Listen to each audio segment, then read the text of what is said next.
Double engine सरकार कर रही है युवाओं के सपने साकार। पारदर्शिता और प्रोत्साहन से तरक्की के अवसर मिल रहे अपार। बिना खर्ची बिना पर्ची मिली 1,80,000 से अधिक युवाओं को सरकारी नौकरी। और तो और अग्निवीरों को भी सरकारी विभागों में मिल रहा आरक्षण और वरीयता।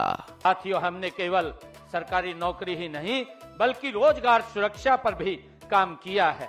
हमने कानून बनाकर हरियाणा कौशल रोजगार निगम के तहत कार्यरत युवाओं के भविष्य को भी सुरक्षित किया है। सीएम साहब का हम बहुत बहुत ही धन्यवाद करना चाहते हैं, जो उन्होंने अपना वादा पूरा किया और बिना खर्चे बिना पर्चे हमको रोजगार दिया। भाई वाह, अब तो हरियाणा वाकई में बदल गया है। ये है नया हरियाणा। पाकिस्तान और बांग्लादेश की सटी हुई सीमा के लगभग 334 ब्लॉकों में 2000 के आसपास गांवों का विकास का इस 7,000 करोड़ रुपए का कार्यक्रम आज यहां पर शुरू हो रहा है। और इसके अंदर कई सारी योजनाएं हैं, जिसमें सुरक्षा से जुड़ी हुई योजनाएं, स्कीम सैचुरेशन से जुड़ी हुई योजनाएं और कई सारी कनेक्टिविटी की योजनाएं शामिल की है। मगर मैं बहुत ज्यादा इसके बारे में बताने की जगह आसाम की बात करने आया हूं। मित्रों, हमारा आसाम 2 समस्याओं से घिरा हुआ था।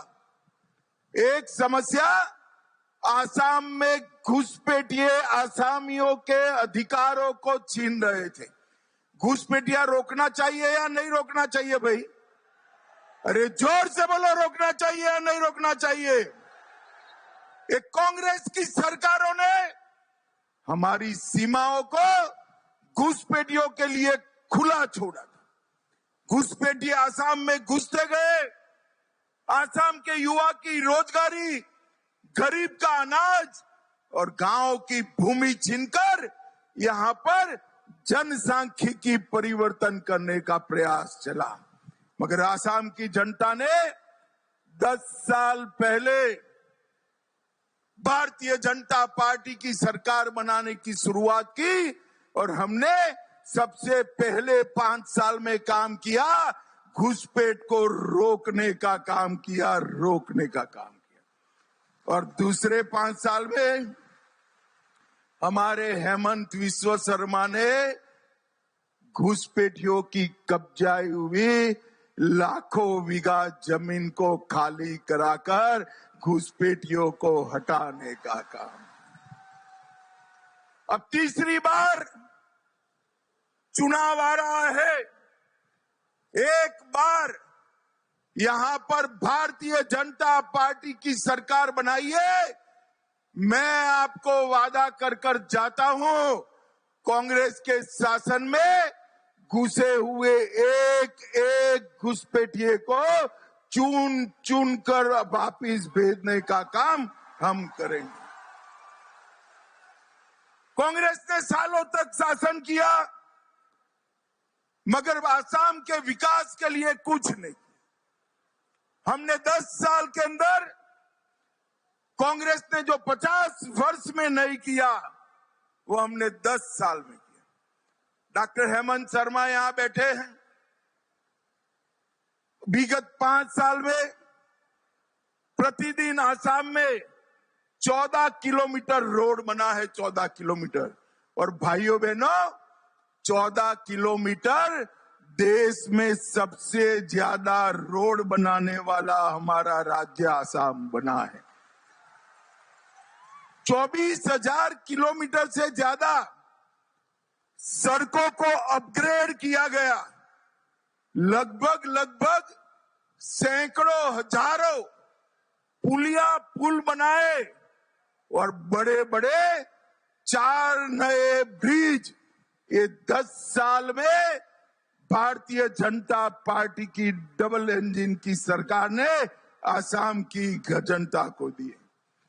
जब आपने कमल फूल की सरकार चुनी, तब यहां पर मल्टी डायमेंशनल पॉवर्टी, गरीबी यहां पर 37%, 37% थी और 2023 में 37% से घटकर 14% करने का काम हमारी आसाम की सरकार ने किया है। भाइयों बहनों, 2013-14 में आसाम की प्रति व्यक्ति आय 49,000 रुपया थी और 24-25 में 3 गुना बढ़कर 1,54,000 रुपया हो गई। अभी अभी आने से पहले मैं लखपति दीदियों को मिलकर आया, बड़े गर्व के साथ कह रही थी कि साहब मैं लखपति दीदी हूं, मेरे साथ 25 महिलाएं काम कर रही हैं। ये आत्मविश्वास जो आसाम की जनता में आया है, इस सुशासन के कारण आया है, शांति के कारण आया है। मित्रों, आसाम की सरकार ने घुसपैठ को रोका है। यहां पर बम धमाके, बंदूक, आतंकवाद, उसको भी समाप्त करने का काम किया है। और बराक वैली वालों, हमने एक कार्यक्रम ऑलरेडी शुरू कर दिया है। अगले 5 साल में हम आसाम को बाढ़ मुक्त बनाने का काम करने वाले हैं। बाढ़ मुक्त। ये ब्रह्मपुत्र का पानी जो विनाश बिखेरता है, उसकी जगह ब्रह्मपुत्र का पानी हमारे किसानों के खेत में जाएगा और बड़े बड़े तालाबों में पर्यटन का काम भी बढ़ाएगा। मित्रों, ये योजना कुछ दिन पहले ही मैंने उद्घाटित की है और 5 साल में बड़ी बड़ी झीलों से हम आसाम को भर देने वाले हैं। भाइयों बहनों, कांग्रेस के शासन में ये कुछ नहीं हुआ था। आज हेमंत विश्व शर्मा के नेतृत्व में